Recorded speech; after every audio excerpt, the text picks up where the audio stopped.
안녕하세요. 저는 얼마 전 아주 충격적인 일을 겪고 이렇게 글을 씁니다. 저는 올해 50대가 된 남자이고 혼자 살고 있어요. 지금 생각해보면 그때의 일이 참 놀랍고 다행인 것 같습니다. 그때 그 여자의 비밀을 알지 않았다면 어떤 일이 생겼을지 상상만 해도 무섭네요. 저는 어렸을 때부터 가난한 집안에서 살았어요.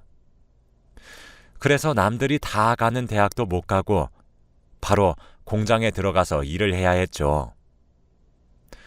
저는 외동아들이라 혼자서 벌고 있었는데 아버지는 사업을 한다고 난리셨고 어머니는 그런 아버지를 한심하게 바라보면서 이혼을 생각하고 계셨죠. 아버지는 사업을 하신다고 잘 다니던 직장도 그만두셨고 결국 집안일만 하시던 어머니가 밖에서 일을 해야 하는 지경까지 되었답니다.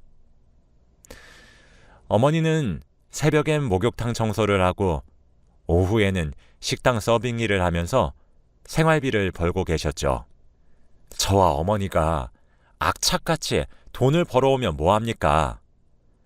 아버지가 사업 준비로 홀라당 다 써버리시는데요. 대책 없이 사업만 준비하시는 아버지가 저는 너무 한심스러웠고 어머니도 많이 지치신 것 같았어요.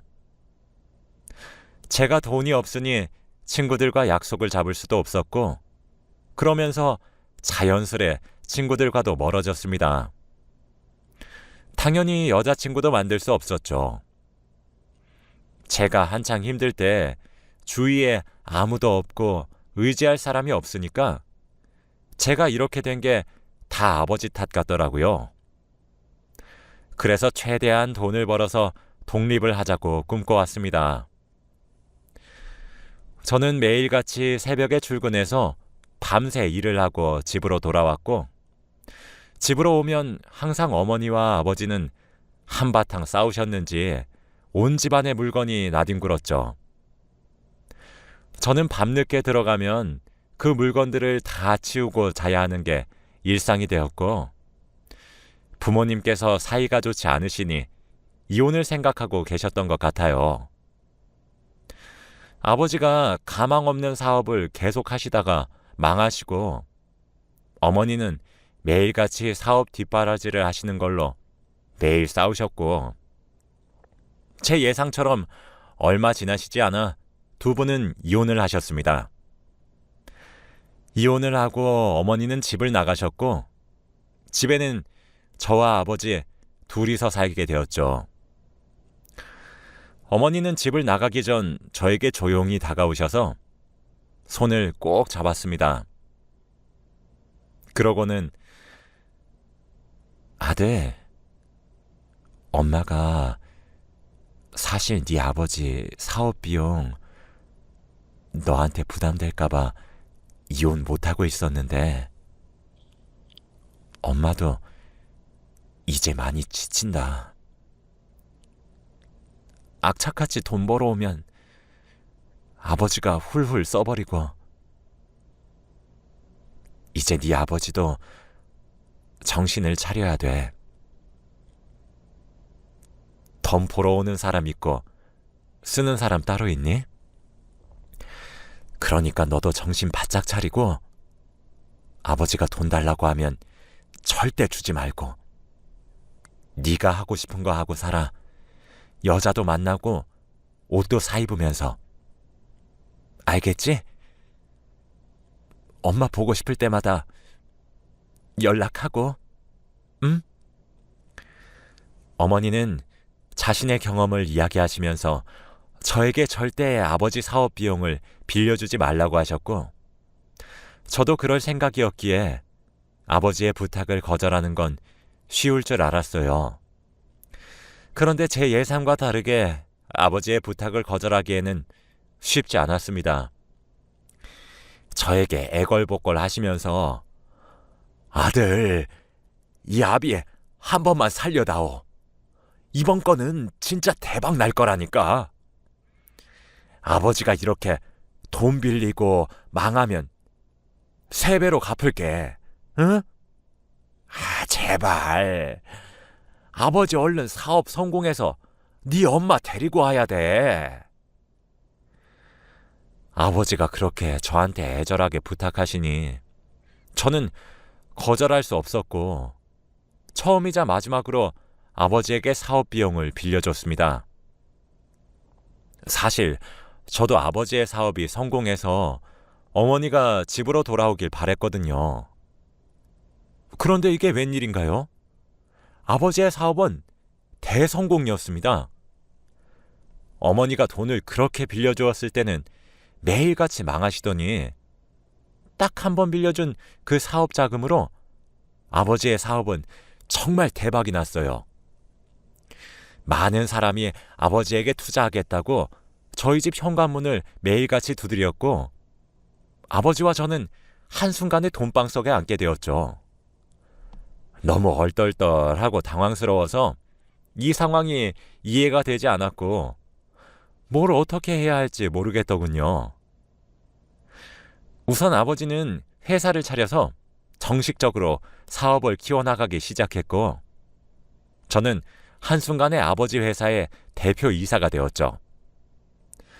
건물의 한 층만 회사로 썼던 아버지는 사업이 점점 커져서 그 건물을 통째로 사들이기까지 했고 저희는 중소기업이 되었습니다. 저와 아버지는 늘 겸손을 마음속으로 새기면서 언제 또 예전처럼 살아갈지 모른다며 너무 기고만장해지지 말자고 했죠. 그리고 더 놀라운 건 주위 사람들의 태도가 바뀌기 시작했습니다. 제가 돈이 없을 시절에 친구들은 늘 저와 다니기 싫어했고 먼저 연락도 오지 않았어요. 그런데 제가 이제 한 회사의 대표이사가 되니까 다들 연락도 많이 오고 자기 회사에 투자도 해달라고 합니다. 처음에는 친구들이 오랜만에 연락이 와서 너무 기쁜 마음에 해달라는 투자도 다 해주고 빌려달라는 돈도 다 빌려줬어요. 그리고 저에게 접근하는 여자들에게도 다 잘해주고 연애도 몇 번 했죠. 그런데 다들 하나같이 자신이 원하는 걸 얻으면 저를 버리고 연락이 안 되기 일쑤였고 여자들도 자기들이 원하는 재벌 아들의 느낌이 나지 않으니까 가차없이 헤어지자고 하더군요.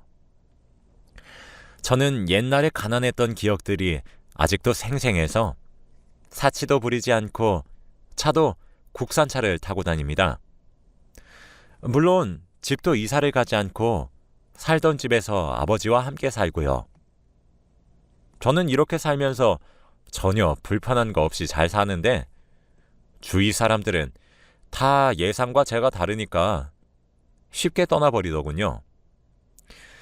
저는 그때부터 친구들의 부탁을 단칼에 거절했고 새로운 사람을 사귀는데 겁이 났어요. 다 제 돈이나 능력을 보고 이용하려고 저를 친구로 삼고 싶어 한다고 느꼈거든요. 그래서 여자도 못 사귀고 친한 친구 하나 없이 일에만 매진하면서 살았어요. 그렇게 몇 년이 지나니까 아버지께서 저에게 아들아, 이제 너도 결혼을 해야 하지 않겠니? 내가 죽기 전에 손주는 못 보고 죽어도 며느리는 꼭 보고 죽고 싶구나. 그리고 아버지 나이가 60이 넘어서 이제 슬슬 회사 경영에서도 물러나야 하고 한번 아버지가 자리 한번 만들어 줄까? 라고 하시는 겁니다. 저는 너무 사람한테 대인 게 많아서 더 이상의 여자는 없을 거라고 생각했지만 며느리를 너무 보고 싶어하는 아버지를 보니까 저도 마음이 약해져서 딱 한 번만 만나보기로 했어요. 아버지가 소개시켜주는 사람을 만나고 싶었지만 그 전에 우연히 한 여자를 만나게 되었는데 정말 예쁘고 살면서 한 번도 나쁜 일을 해본 적 없을 것 같은 아주 순수한 여자였습니다. 그 여자를 본 순간 저는 첫눈에 반했고 대시를 했습니다. 제가 이런 건 처음이라 많이 어색하고 힘들었는데 아마 그 여자도 저의 그런 능숙하지 않은 모습에 더 흔들린 것 같아요. 그 여자와 말을 나누어 보니 정말 순수하고 때 하나 묻지 않은 여자더라고요. 그 여자와 좋은 만남을 이어가면서 저는 끝까지 제가 어떤 사람인지 밝히지 않았습니다. 단순히 작은 회사 하나 운영하고 있다며 조심스럽게 말했죠. 그 여자는 작은 병원에서 간호사 일을 하고 있다고 했고 어머니와 단 둘이서 살고 있다고 하더군요. 아픈 어머니를 보살피기 위해 소녀 가장으로 살고 있다는데 정말 멋지고 존경스러웠습니다. 그래서 더 그 여자가 좋아졌던 것 같아요. 지금까지 만났던 여자들은 하나같이 이거 사달라 저거 사달라 하면서 저보다 제 돈을 사랑하는 여자들 뿐이었는데 제 여자친구는 그게 아니라 저에게 다 사준다면서 자신의 없는 돈 끌어들여다가 사주고 그랬죠. 정말 눈에 넣어도 안 아픈 여자친구였습니다. 제 여자친구와 사귄 지 1년째 되던 날 일이 터지고 말았어요. 바로 여자친구의 바람입니다. 평생 저만 바라보고 저에게만 헌신을 다할 줄 알았던 여자친구에게 다른 남자친구가 있더라고요. 처음에는 몰랐는데 제가 의심이 들어서 비서를 통해 뒷조사를 조금 해보니 너무 확실한 증거가 있었습니다. 그리고 더 놀라운 건 여자친구의 충격적인 반전이었죠. 저에게 간호사 일을 한다고 했던 그 여자는 술집에서 일하는 여자였고 애초부터 저의 직업과 재산을 다 알고 사귄 거라고 하더라고요. 그러면서 내가 한 남자를 물었는데 아주 돈이 어마어마해. 이런 집에 시집 가면 평생을 명품백 잔뜩 가지고 살 수 있겠지? 나 드디어 인생 폈어? 라고 하며 사람들에게 말하고 다녔다고 합니다. 솔직히 저는 그 여자와 결혼까지 생각하고 있었어요. 그동안 아버지가 퇴임하시고 어린 나이에 제가 회장 자리에 올라서 얼른 결혼이 급했는데 저는 그 여자라면 결혼할 수 있을 것 같았거든요. 그런데 이런 비밀을 가지고 있었다니 제가 잘 알아보지도 않고 사귄 게 잘못이었죠. 저는 그 여자에게 화를 내고 따졌더니 그 여자가 하는 말은 정말 가관이었습니다. 내가 너 정체를 모를 줄 알았어? 너 작은 회사 운영하고 있다길래 얼마나 대단한 회사인지 네 이름 검색해보니까 바로 뜨던데? 너 바보니? 그리고 재벌이면 돈 좀 쓰고 여자친구한테 명품백 좀 사주고 그래야지. 어떻게 돈 한 푼을 안 쓰니? 너 같은 멍청이가 나 같은 여자를 어디서 만날 수 있을 것 같아. 그리고 네가 하도 재미가 없어서 다른 남자를 만난 걸 가지고 왜 나한테 그래? 내가 바람 피운 거 다 네 탓이야. 그 말을 들으니 도저히 참을 수 없었고 비서를 시켜서 그 여자의 실체를 다 까발리기로 했어요. 그 여자는 정말 까도 나오는 게 너무 많았고 결국 경찰에 신고를 했습니다. 모은 증거들과 함께 고소하겠다고 했고 저는 그 여자를 감옥에 넣을 수 있었어요. 원래는 좋게 끝내려고 했는데 찾아보니까 그 여자가 저지른 사기가 엄청나더라고요. 정말 어마무시한 여자였죠. 징역이 얼마 되지는 않지만 그래도 그곳에서 조금이라도 반성하기를 바랬어요. 그 여자의 실체를 제대로 알고 나니 사람을 믿지 못하겠고 결혼은 절대 못하겠더군요. 아버지에게 며느리를 보여드리고 싶었지만 제 주위에 오는 사람들이 다 하나같이 못되고 괴팍한 사람들이라 쉽게 정을 주지 못했습니다. 아버지는 나이가 점점 들어가고 회사 일은 점점 바빠져서 이제 아예 사람을 만나는 게 어려워졌죠. 그렇게 몇 년 동안 회사는 점점 커져갔고 아버지도 점점 늙어가셨습니다. 이제 지팡이를 쓰고 거동을 하셔야 했고 매일같이 집에 계셨어요. 그렇게 한 8년이 흐른 것 같습니다. 저도 이제 40대 중반이 되었고 아버지도 70살이 넘으셨죠. 그런데 갑자기 아버지께서 충격적인 말을 하시는 겁니다. 나 결혼한다. 정말 놀랐어요. 나이가 70살이 넘으신 흰머리이신 아버지께서 결혼이시라뇨. 솔직히 그때까지는 사랑하시는 할머니 분이 계셔서 그분과 남은 여생을 살아가고 싶으신 거구나 했는데 그게 아니었어요.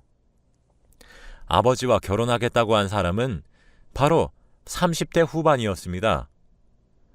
아버지와 30살이 넘게 차이가 났죠. 딱 봐도 알 수 있었습니다. 이 여자는 아버지를 사랑해서가 아니라 아버지의 재산을 원한 거라고요. 저는 옛날에 드라마나 영화 속에서만 보던 회장님의 어린 아내가 바로 저희 아버지의 일이 될 줄은 상상도 못했어요. 당연히 이 여자는 아버지가 돌아가시면 남은 유산들을 다 자기가 가지기 위해 결혼을 하는 거라고 생각했습니다. 저는 이 결혼을 당연히 반대했어요. 아버지를 조심스럽게 불러 제가 생각하고 있던 이야기들을 다 말씀드렸습니다. 아버님, 이 결혼 잘 생각해 보셨으면 좋겠어요. 죄송하지만 저 여자가 아버지와 결혼하려는 이유는 돈밖에 없어요. 집안에 여자 한번 잘못 들여서 큰 코 다칠 일 없었으면 좋겠습니다. 아버지께 솔직하게 말씀드렸지만 아버지의 마음은 변하지 않을 것 같았죠. 우리 아들 드라마를 너무 많이 보았구나. 저 여자는 그럴 여자가 아니야. 나한테 너무 잘해주고 얼마나 상냥한데. 어차피 이혼도 할 수 있으니 그건 나중에 보고 결정하마. 아버지는 이미 그 여자에게 푹 빠지신 것 같았고 저도 아버지의 고집을 꺾을 수 없더라고요. 결국 아버지는 정말 결혼을 하셨습니다. 이제 저희 집안에 가족이 되어서 매일같이 식사자리도 하고 여행도 다녔어요. 그런데 그 여자가 왠지 모르게 낯익었습니다. 그리고 저에 대해서 너무 잘하는 거 있죠? 저는 복숭아 알레르기가 있어서 복숭아에 관련된 건 아무것도 못 먹어요. 그런데 아버지 지인분께서 복숭아를 선물로 보내셨고 가정부 아주머니께 아주머니, 승창씨 복숭아 못 먹으니까 회장님 것만 깎아주세요. 라고 하는 게 아니겠습니까? 저는 단 한 번도 복숭아 이야기를 꺼낸 적이 없어서 의아스러웠지만 그래도 우리 가족에 대해 관심이 많은 것처럼 보여서 좋게 넘어갔습니다. 그런데 이뿐만이 아니었어요. 저와 아버지 그리고 그 여자까지 3명이서 식당에서 식사를 하고 있었습니다.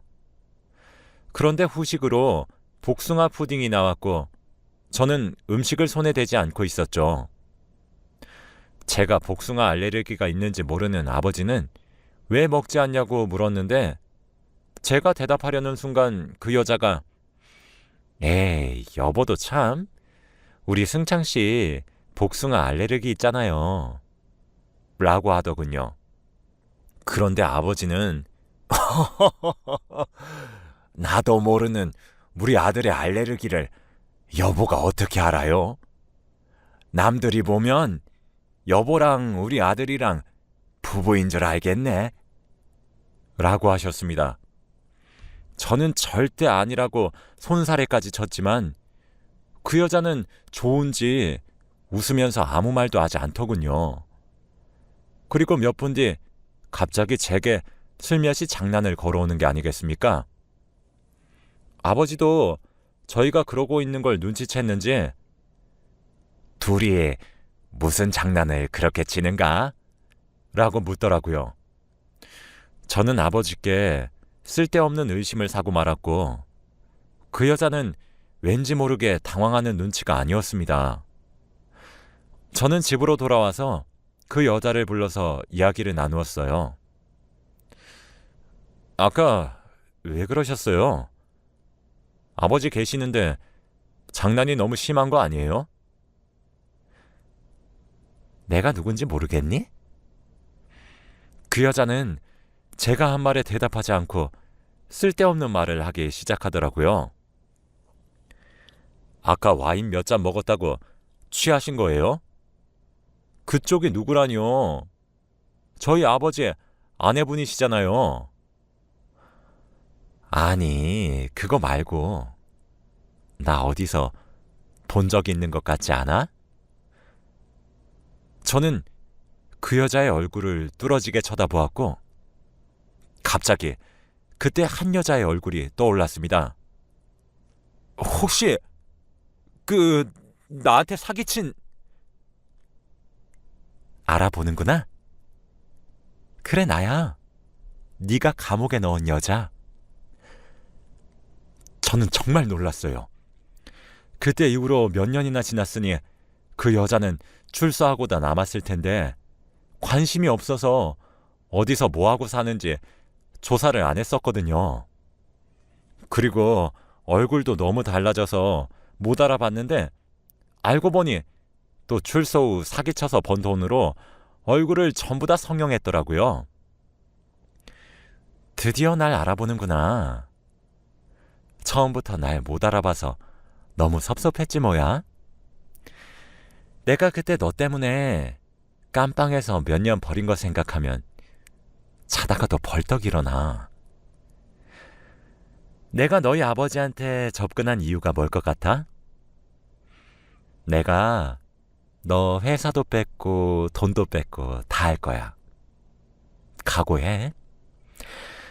내가 평생 사기만 쳐서 너 같은 애들 한순간에 거지 만드는 거 쉽거든? 너 잘못 걸린 거야. 너희 아버지 죽으면 이 회사랑 집 그리고 돈 다 내 거라고. 저는 정말 어이가 없었어요. 어떻게 그 여자를 다시 집안에 들였는지 정말 저희 아버지가 너무 한심하고 원망스럽더라고요. 그때 갑자기 과거에 제가 당했던 일들이 다시 떠오르면서 너무 절망스러웠고 당장이라도 아버지에게 이혼을 하라고 강요해야 했습니다. 그런데 아버지는 아무리 강요해도 제 말을 들을 생각이 없어 보였고 그 여자한테 너무나 푹 빠져 계시더라고요. 이 집과 회사 그리고 재산을 살려내기 위해서는 그 여자를 어떻게든 내쫓아야 했습니다. 그렇게 혼자서 고군분투를 한 지 몇 달이 되던 때에 갑자기 현관문에서 아버지의 팔짱을 끼고 들어오는 사람이 있었어요. 바로 몇십 년 전 아버지와 이혼을 하고 집을 나간 저희 어머니였습니다. 저는 정말 오랜만에 뵌 어머니를 보니까 갑자기 눈에서 눈물이 차올랐고 어머니에게 달려가 안겼죠. 어머니는 제 연락도 다 거절하시고 어디서 뭐하고 지내시는지 비서가 알려주지 않더라고요. 알고 보니 아버지가 미리 제 비서에게 어머니에 관해 아무것도 전하지 말라고 했던 거였고 어머니는 아버지가 구해주신 시골에 있는 한 별장에서 항암 치료를 하고 계셨는데 모든 치료가 끝나서 집으로 돌아오신 거였습니다. 그때 거실에 있던 그 여자는 어머니와 다정하게 팔짱을 끼고 들어오는 아버지를 보고 회장님, 지금 뭐 하시는 거예요? 여자는 나밖에 없다며. 지금 당당하게 첩들이시는 거예요? 라고 하는 겁니다. 네가 뭔 상관이냐? 그리고 첩? 바보 같은 계집애. 첩은 너요. 이 여자가 본처고 네가 첩이여. 저는 아버지의 말을 듣고 깜짝 놀랐습니다. 내가 널 어떤 애인지 알아보지도 않고 우리 집에 들인 것 같으냐? 너 과거에 우리 아들한테 사기친 계집애잖아. 내가 뭘 믿고 너한테 회사랑 내 재산을 다 맡기니? 아주 어른을 바보로 알고. 당장 이 집에서 썩 꺼져.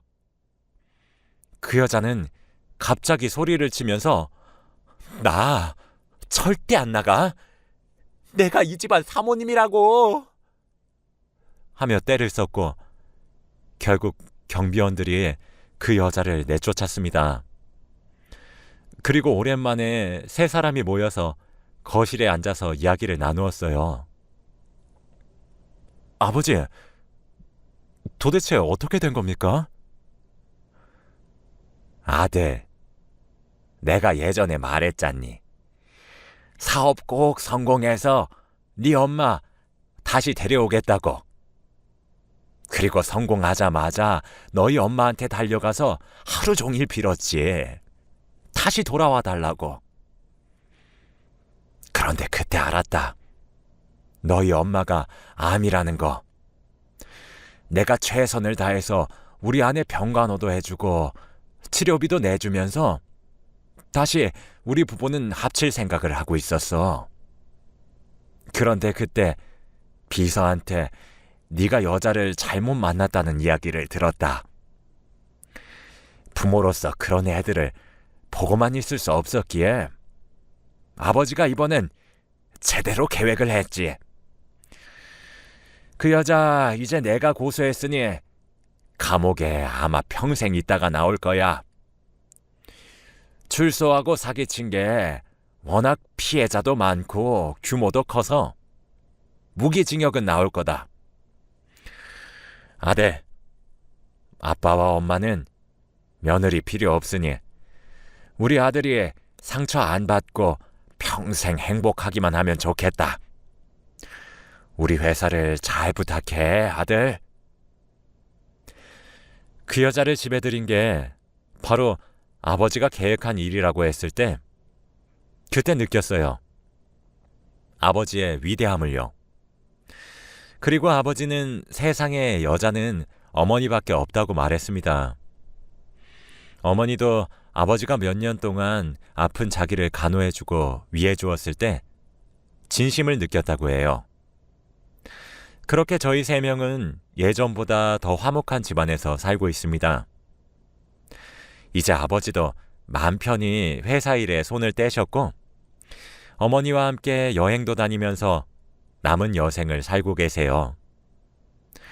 그리고 저는 일만 하던 일상에서 조금 벗어나 취미 생활도 조금 즐기고 있습니다. 그리고 사기를 어마무시하게 친 그 여자는 지금 감옥에 있다고 해요. 정말 아버지 말대로 무기징역이래요. 아버지 같은 사람이 없었다면 저는 평생 여자에게 사기를 당하고 있었겠죠. 지금 생각해보면 정말 저희 아버지가 존경스럽습니다. 여러분들도 결혼하실 때 배우자 되실 분 잘 알아보시고 결혼하시길 바랄게요. 제 이야기는 여기까지입니다. 들어주셔서 감사합니다.